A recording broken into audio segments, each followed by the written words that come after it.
Hello everybody, how are you? Hello everybody, how are you? It is time to start our day. It is time to work and play. Hello everybody, how are you?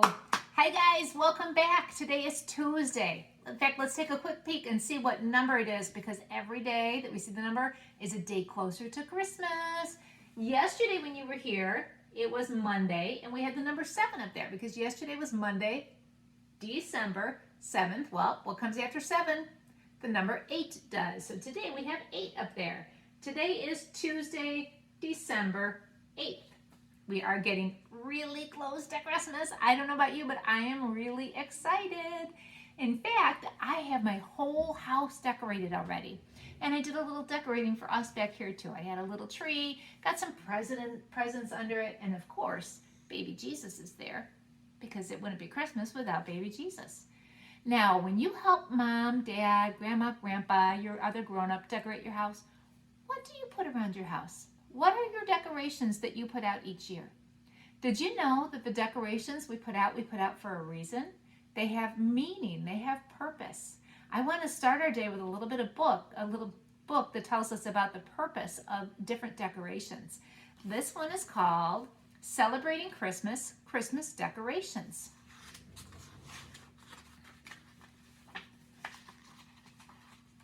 My family celebrates Christmas.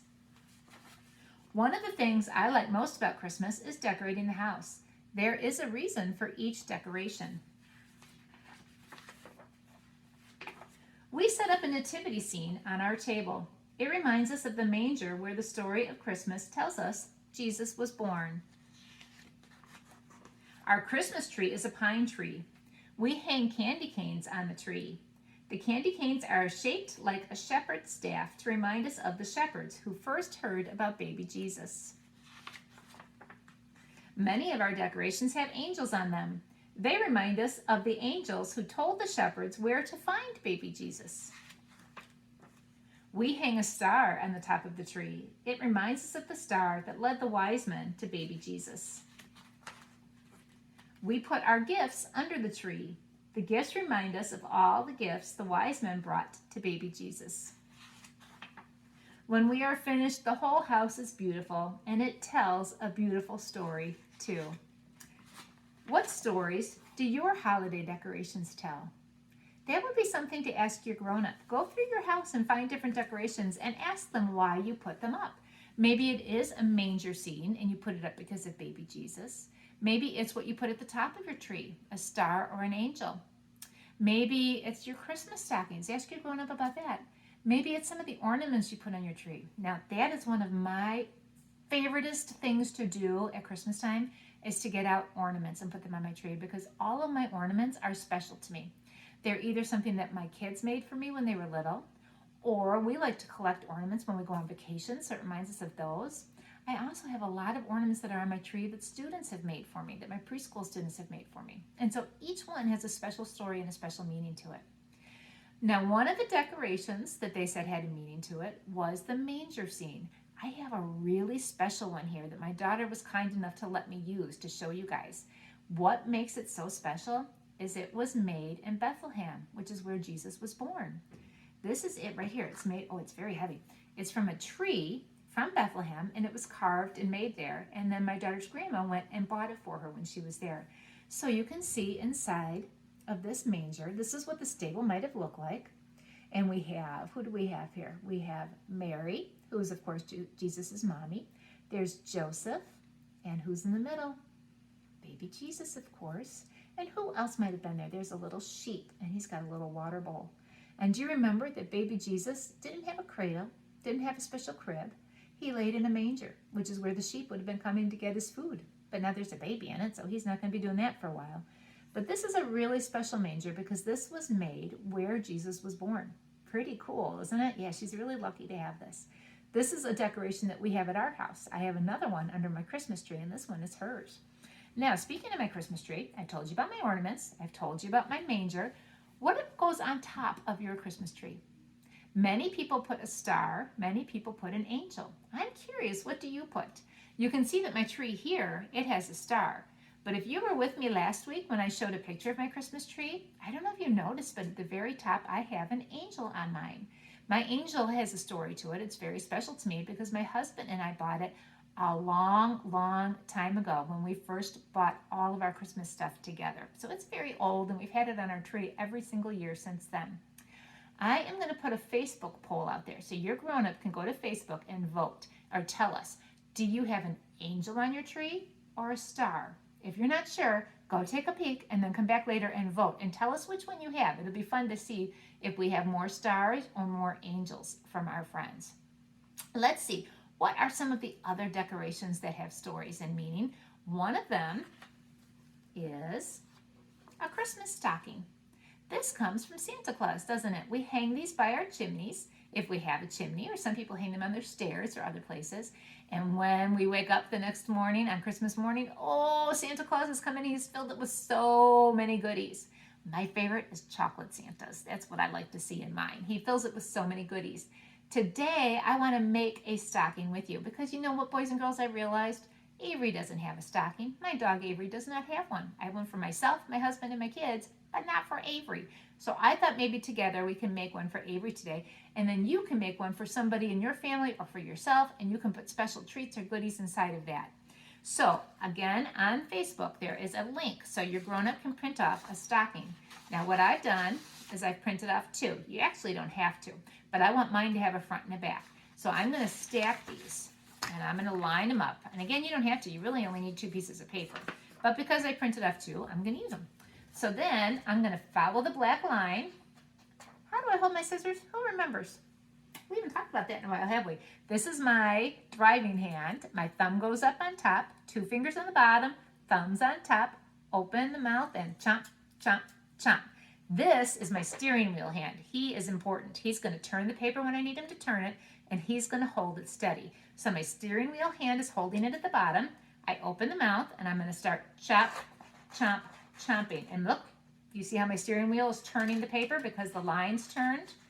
Turning again. Now I'm getting to a point where it's hard to hold it, so I'm going to take my steering wheel hand and move it up higher. And I'm going to go back on my black line, and my steering wheel hand does all the turning.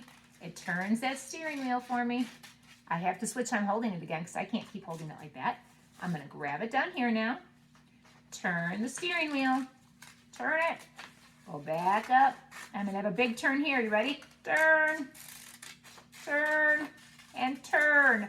Now I have my stocking. I have 2 pieces. So I can have a front of my stocking and I can have a back of my stocking.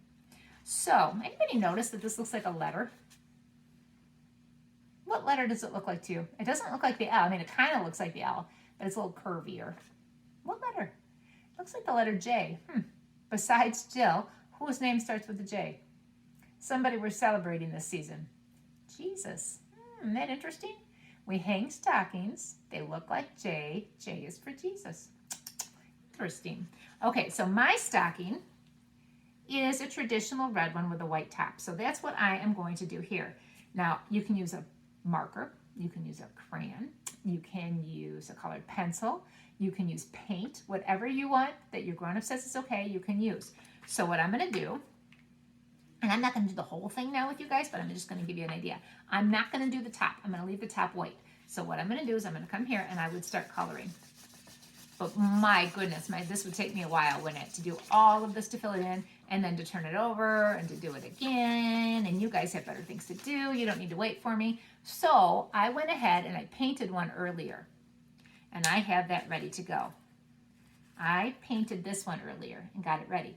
What I chose to do to put mine together, because remember I have 2 pieces, so I'd have a front and a back. I chose to punch holes in mine and use a Christmas ribbon to lace it together. This is a great thing to practice. If you want to ask your grown-up to put some holes and then lace it together, it's a great thing for your fingers to get stronger when you do this. If you don't want to lace it or you don't have ribbon or some kind of lace, you can use tape. You can use a stapler, or you can use glue. All those things will work just fine. But if you do choose to lace it, let me show you how I am lacing it. I take my ribbon, and it came out of this hole, so I'm just going to put it in to the hole that's right next door. You always stay next door to the hole you were at. it pops through the other side. So now I pull it all the way through. Now I have to go back into the next hole, and I'm going to go right next door again. So I take my ribbon, find the end, and I'm going to put it in to the hole next door. Put it in right there. Now I'm going to flip this over because look, peek, there it is. I'm going to pull it through again. If I can grab it. Come on, Mr. Ribbon. There we go. I pull it all the way through. Now I have one more hole right next door, so I'm going to put it in there again. This is so good for your fingers. So good to practice lining up the ribbon, putting it in the hole, and then flipping it over and pulling it through. Now, because I'm at the end, what I can do is I can tape it. I can knot it. I think I'm going to go ahead and put a knot in mine. Let's see. I'll hold it up for you in just a second, but I have to knot it down here so it stays. Okay. So, this is my stocking for Avery, but how is she going to know it's hers? I think I'm going to write her name on it. Do you want to learn how to spell Avery with me? Let me pull my board over, and we will put this up, and we will spell Avery together. Avery, that's a letter we have learned. Her first letter, A is how Avery's name starts, with an A. Now, because it's a name, we talked about this a long time ago. Because it's a name, it starts with an uppercase letter. So it's going to start with an uppercase A, but then the rest of her letters are going to be lowercase. We just do the first letter as an uppercase. I am going to write her name in green. So I start with an uppercase A. I'm going to write it right in the middle. Up the mountain, down the mountain, across the bridge. Now, her next letter we haven't learned yet. It's a V. And for a V, you go down the slide, up the ladder. E, we just practiced that yesterday. Across, up and around. R, straight line down, little umbrella top. Y, down a little slide, down a big slide. That says Avery, but shh, don't tell her. She doesn't know I'm doing this, okay? That says Avery. Now, I want to add one more thing to it. My stocking, my real stocking, is kind of fuzzy and white at the top. So I want to make Avery's kind of fuzzy and white at the top too. So I'm going to take some glue, and I'm going to put it, I don't want to cover her name because I want her to be able to read it. I'm going to put it up here at the top, and to make it fuzzy and white, I'm going to add some cotton balls. If you have some cotton balls at home, you could do the same thing. Or maybe you have something else that your grown-up thinks would be a good idea to use. So I'm just going to take it, and I'm going to put it around her name and decorate it with cotton balls. And now for the first time, Avery is going to have a stocking to put out on Christmas Eve for Santa to fill. Isn't that exciting? This one is just for Avery. Do you think I should go back and make one for my kitties? I probably should. It's really not fair not to. And because I did 2 parts, Santa can open it up, and he can put some puppy dog treats inside, and on Christmas morning, Avery can have a surprise. So that is one of the decorations that we talked about that you can go and make today. Again, the link for that will be online for your grown-up to print off so they can get the stocking template, and you can cut it out, you can paint it, color it, whatever you'd like to do. But I want to hear from you. Like I said, I want to know, do you have an angel or a star at the top of your tree? Let's see what we have the most of. Thanks for coming back today, guys. I will see you next time. And next time we're going to talk about Christmas trees, and I have a great story to read to you. See you then. Bye, everybody.